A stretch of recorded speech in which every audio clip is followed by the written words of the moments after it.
So hello everyone, my name is Manali Singh and in this video I'm going to talk about the medical examination of SSC CPO.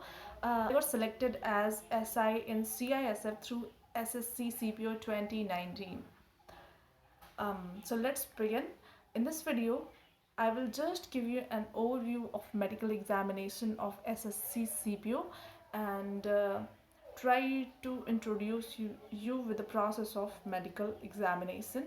And one more thing I would like to tell you that do not get scared, क्योंकि कुछ इतना खास बहुत डरावना होता नहीं है वहाँ पे. जाओ वहाँ बैठो, अगर कुछ नहीं है तो फिर कुछ नहीं होता है, नॉर्मल सा चेकअप है, बॉडी का हो जाता है.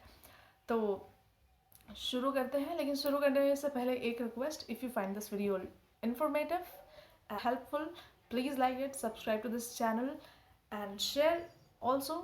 Okay, so let's begin. Point number A, the candidate should be sufficiently intelligent and of sound mental health. आप मेंटली हेल्दी होने चाहिए. Point number B, hearing should be good and that there should be no obvious sign of ear nose and throat disease. तो आपका hearing normal होना चाहिए. अब इसके लिए आपका ईयर चेकअप होता है.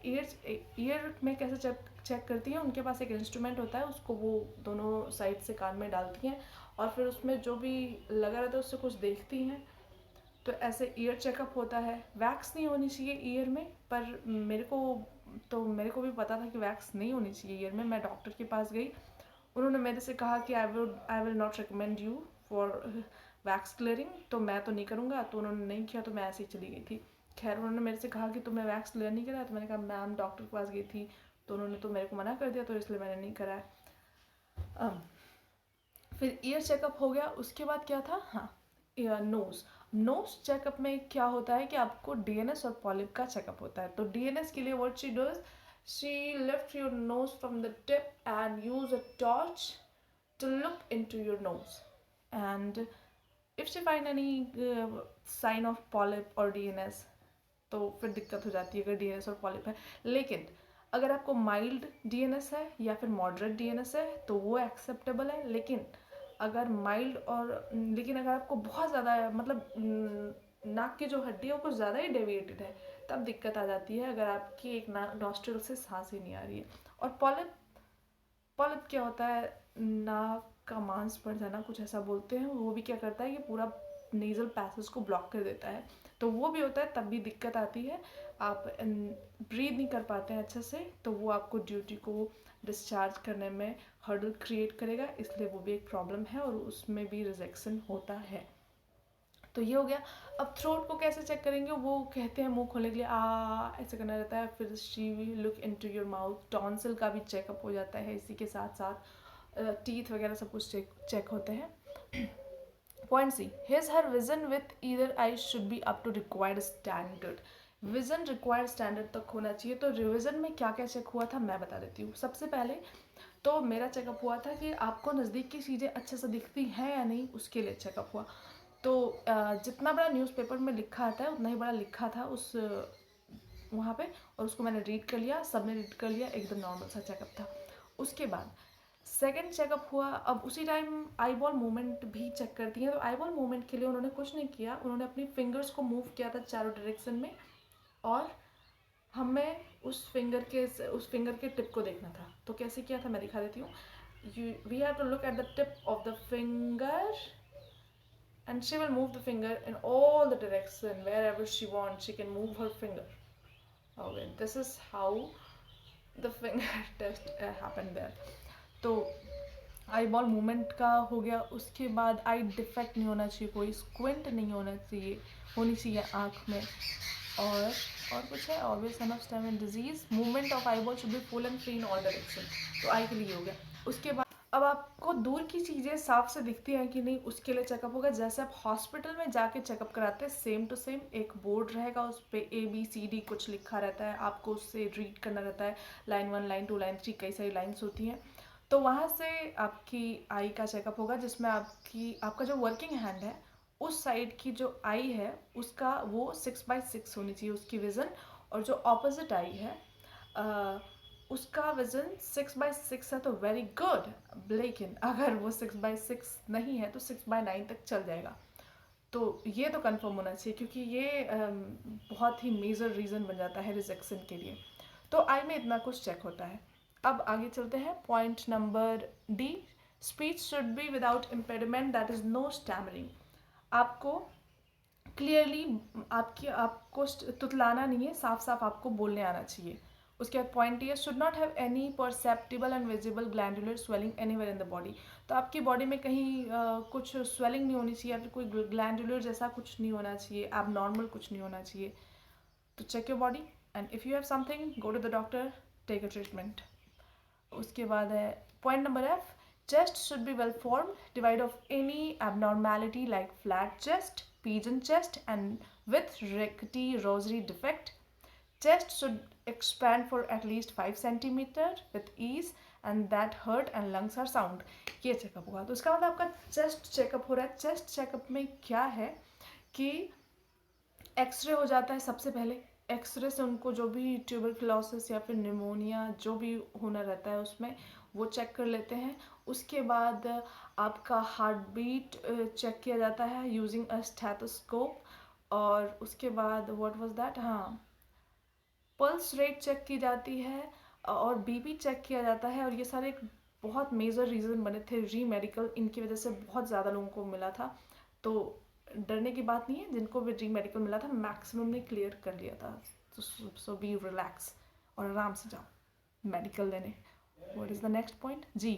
Limbs, hand and feet should be well formed, fully developed, and there shall be perfect motion of all joints.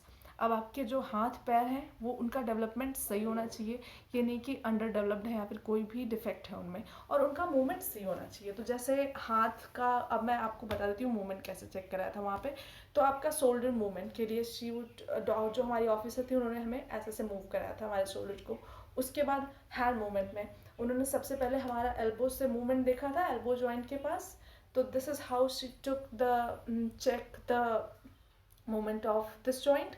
उसके बाद आपको रिस्ट को मूव करना है in both the directions, in this and then this, okay. उसके बाद finger movement like this. तो इतने मूवमेंट कराए थे और मैं बहुत ज़्यादा स्कैर्ड थी कि कहीं मेरे को ये क्या बोलते हैं, कैरिंग एंगल तो नहीं है हाथ में जो ऐसे करके चेक करते हैं, ये टच करती हैं कोहनियाँ। तो उसके लिए स्कैर्ड थी, पर ऐसा वहाँ पे कुछ हुआ नहीं, नॉर्मल था मेरा। जो बहुत ज़्यादा एक लड़की थी जिसको कैरिंग एंगल में पॉइंट मिला था, तो उसको बहुत ही ज़्यादा था। तो ज़्यादा डरने की बात नहीं है यार, सब नॉर्मल ही रहता है। उसके बाद सेम टू सेम जॉइंट्स का चेकअप होता है पैर में। अगर हम इसको नी समझे तो फिर आपको पैर को ऐसे से मूव करना होता है नी के थ्रू। और अगर आपका ये एंकल है, suppose this is your ankle, then you have to move this your ankle in clockwise direction and then in anti clockwise direction. उसके बाद अगर आपके पैर की फिंगर्स हैं तो उनको भी आपको ऐसे से मूव करना है। दिस इज़ ऑल, जॉइंट में यही सब इतना सारी चीज़ें चेक होती हैं। उसके बाद पॉइंट नंबर है H, should not have any obvious old malunited fracture of bone. अगर आपको कभी कोई फ्रैक्चर हुआ है और ट्रीटमेंट के बाद भी वो जॉइंट सही से जुड़ नहीं पाया है, in that case you are going to get rejection. तो इसमें भी दिक्कत आ जाती है। Point number I, there should be free and perfect movement of all joints, बता दिया मैंने। पॉइंट जे है, feet and toes should be well formed. अब फीट एंड टोज में बहुत सारी डिफेक्ट्स आती हैं, उन डिफेक्ट्स को मैं बाद के वीडियोस में बता दूंगी। तो फीट और टोज का कोई डिफेक्ट या डिजीज नहीं होनी चाहिए, आपका नॉर्मल होना चाहिए, नॉर्मल शेप में होना चाहिए। Point K, should not have any congenital malformation or defect. Congenital means ऐसा कोई आपको डिफेक्ट नहीं होना चाहिए जो आपको बचपन से ही है, पैदा होने से ही है, जिसकी वजह से आपको आपकी ड्यूटी करने में हर्डल क्रिएट हो।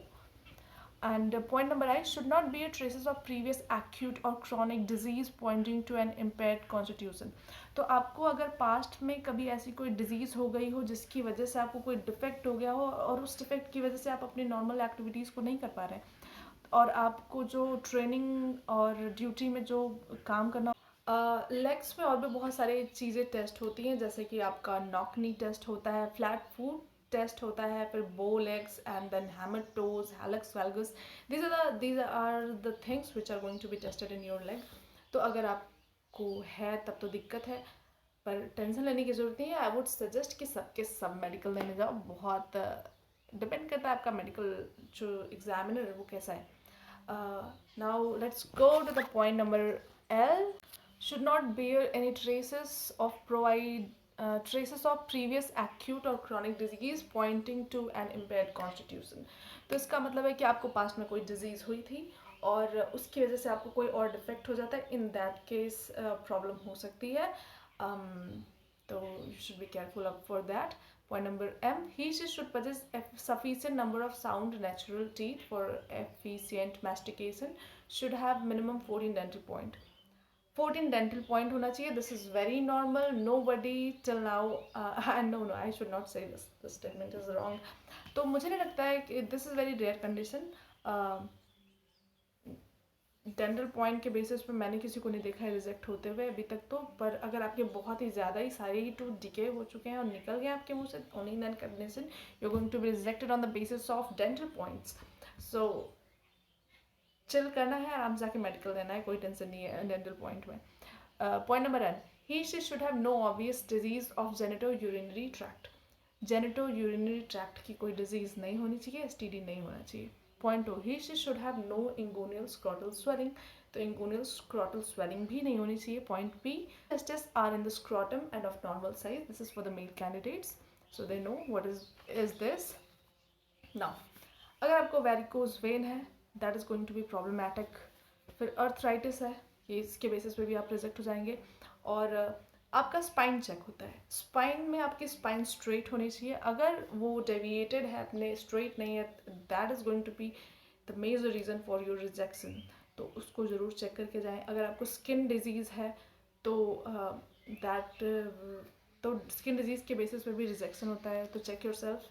उसके बाद आपको लेप्रोसी है या फिर सीवियर एक्ने है, सिस्ट है, किसी भी टाइप का सिस्ट है, तो ये सब प्रॉब्लमेटिक है. अब एक्ने का मतलब ये नहीं कि जो आपको थोड़े बहुत यहाँ वहाँ पिंपल होंगे तो उससे नहीं. Acne means your the severe acne means your face and your neck and your chest and your back and everywhere your everything is covered in acne. Only in that condition you are going to be rejected on the basis of acne. तो this is it.